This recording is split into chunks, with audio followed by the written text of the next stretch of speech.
नमस्ते सबैजनामा। तपाईँले सुन्नुभएको छ यो आइन्स्टाइनको यो जेनरल थ्योरी अफ रिलेटिभिटी, जसमा चाहिँ के भन्छ भन्दाखेरि चाहिँ एउटा बच्चा अहिले 5 वर्ष छ, अर्को पनि बच्चा छ 5 वर्षको छ। त्यो बच्चा चाहिँ एउटा यस्तो रकेटमा बसेर गयो जसको स्पिड चाहिँ लाइटको स्पिड जतिको छ भनेदेखि त्यो मान्छे त्यो बच्चा जुन रकेटमा बसेर गएको छ ऊ चाहिँ भन्यो कि 5 वर्षपछि फर्क्यो भनेदेखि चाहिँ यो पृथ्वीमा भएको बच्चा चाहिँ 80-90 वर्षको बुढा हुन्छ भन्ने सुन्नुभएको छ। बाँकी सबै चिज त त्यस्तै हो होइन। यसो सम्झेर ल्यायो भनेदेखि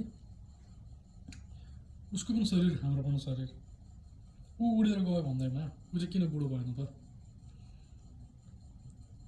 साइन्स अनुसार चाहिँ ऊ चाहिँ भर्खर 5 वर्ष बसेर आएको हुन्छ, यहाँ चाहिँ 70-80 वर्ष बुढा भइसक्छ। यो मैले धेरै रिसर्च गरेँ, धेरैचोटि बुझा जस्तो पनि भयो, नबुझा जस्तो पनि भयो। लास्टमा कुरो के रहेछ भन्दाखेरि चाहिँ एकदमै इन्ट्रेस्टिङ छ है।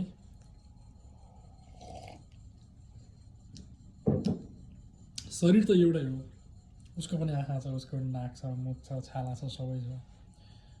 ऊ यहाँ बसेर घडी हेरेर बसेको छ होइन। 30-40 वर्ष त भएको हो नि त उसको लागि पनि।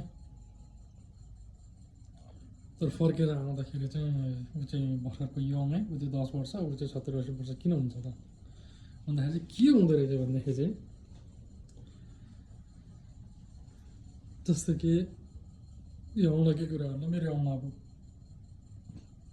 यसलाई काटौँ, टुक्रा टुक्रा टुक्रा टुक्रा सानो अति नै सानो बनाऊ। छाला पनि भित्र पनि गयो भने सेल्स हुन्छ, सेल्स पनि भित्र गयो भने डिएनए सिएनए नाना थरी के हुन्छ। त्यसपछि मलिक्युल हुन्छ, त्यसमा फेरि एटम हुन्छ। जब हामी एटोमिक लेभलमा पुग्छौँ नि होइन, यो हाम्रो पुरा शरीर डल्लो देखिए पनि भित्र रूपमा चाहिँ सबै सानो एटमहरूले बनेको हुन्छ। एकअर्कामा लिङ्क बोन्ड हुन्छ, त्यही भएर मलिक्युल बन्छ। त्यहाँबाट त्यो छ त्यो साइन्सको कुरो होइन। चाहिँ के हुँदो रहेछ भन्दाखेरि चाहिँ जब हामी चाहिँ लाइटको स्पिडमा उड्छौँ नि, हेर्दा त शरीर उडे जस्तो हुन्छ, तर भित्र चाहिँ यहाँ हाम्रो एटम उडेर हुन्छ कि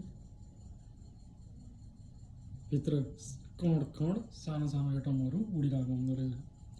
र जब त्यो एटमहरू पनि जुन लाइटको स्पिडमा उड्छ नि होइन, त्यो बेलामा चाहिँ जुन हाम्रो एजिङ प्रोसेस छ, जुन हामी बुढाबुढी हुन्छौँ, हाम्रो यो छालाहरू बिस्तारै पुरानो हुँदै जान्छ, यो सबैको स्पिड चाहिँ स्लो हुने रहेछ है। छालाको, आँखाको, दाढी, जुङ्गा फल्ने, अब कपालमा पनि करोडौँ अर्बौँ एटम्सहरू हुन्छ होइन। त्यो सबैको मुभमेन्ट नै स्लो हुने रहेछ। त्यसले गर्दाखेरि चाहिँ जुन हामी यो बुढो अलिक एकदमै कम स्लो बनायो, अलिअलि स्लो होइन, अति नै स्लो हुने रहेछ। त्यस कारण हामी सास फेरिरहेको हुन्छ, हरेक चिज गरिरहेको हुन्छ। जुन रकेटमा बसेर उडेर जाने मान्छे पनि उसलाई सबै चिज नर्मल लागिरहेको हुन्छ, सबै चिज स्लो नै हुन्छ। सबै उसले सोच पनि स्लो हुन्छ, सोच्न त सोचिहाल्छ भनौँ, मतलब उसलाई चाहिँ नर्मलै लाग्छ, तर भित्र चाहिँ सबै स्लो नै भएको हुन्छ। फेरि एभ्रिथिङ स्लो के, जसको देशी डुब्यो भने सबैजना डुब्छ नि, त्यस्तै भने जस्तै सिस्टमै स्लो भएपछि हरेक चिज स्लो नै हुन्छ। तर उसलाई चाहिँ हरेक चिज नर्मलै लाग्छ रकेटमा बसेर जानेलाई है। काँटी कुरो त्यो रहेछ,